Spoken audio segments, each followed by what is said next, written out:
नमस्कार मंडळी, मी स्वाती माझ्या यूट्यूब चॅनलमध्ये तुम्हा सर्वांचं अगदी मनापासून स्वागत करते।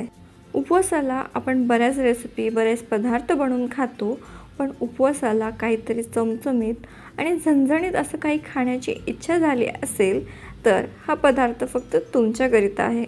तर मंडळी, आज आपण पाहतोय चमचमीत झणझणीत अशी उपवासाची मिसळ।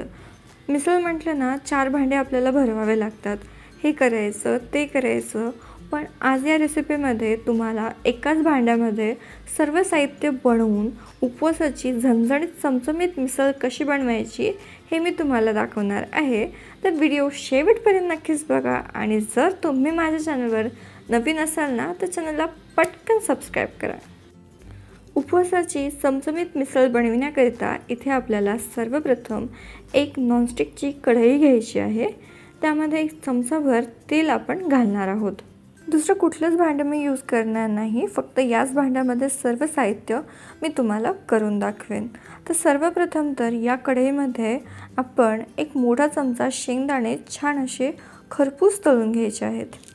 शेंगदाणे छान असे तळून झाले ना की आपण याला काढून घेऊया। आता सेम तेलामध्येच आपल्याला 1 चमचाभर जिरे घालायचे। जिरे छान फुलू देऊया आणि 1 चमचाभर हिरवी मिरची आणि आल्याची पेस्ट घालू आणि मंद आचेवर परतून घेऊ। आल्याची पेस्ट परतली ना की यामध्ये 2 वाटी भिजवलेला साबुदाणा घालायचा आहे, चवीप्रमाणे मीठ घालायचं आहे, शेंगदाण्याचं कूट घालायचं आणि व्यवस्थित असं एकजीव करून घ्यायचं। काही वेळ झाकून ठेवायचं आणि काही वेळातच इथे आपली साबुदाणा खिचडी बनवून तयार होते। मिसळ बनवण्याकरिता आपण इथे साबुदाणा खिचडी करतोय, त्याकरिता इथे आपल्याला शेंगदाणे किंवा बटाटे यामध्ये घालायचे नाहीत।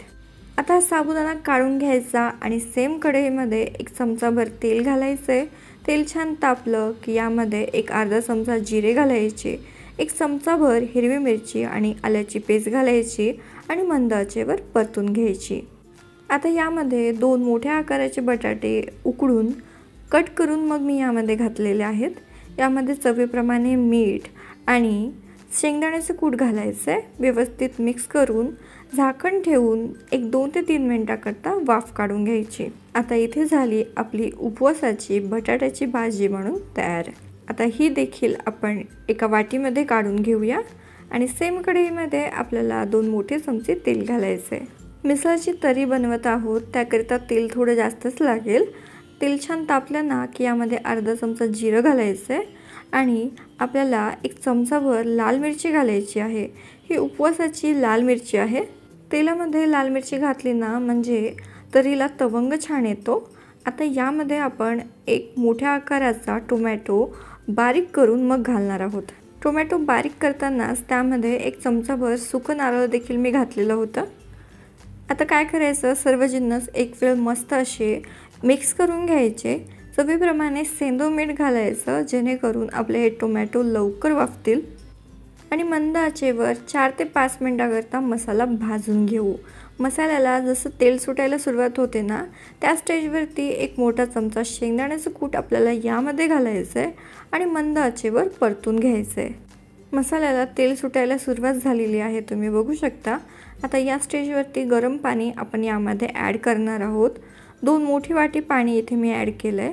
आता तरीला एक छान अशी उकळी काढून घेऊ आणि 5 ते 6 मिनिटासाठी तरी तणकून अशी उकळून घेऊ आणि काही वेळातच तुम्ही बघू शकता आपल्या या तरीला तवंग किती सुंदर आलेला आहे।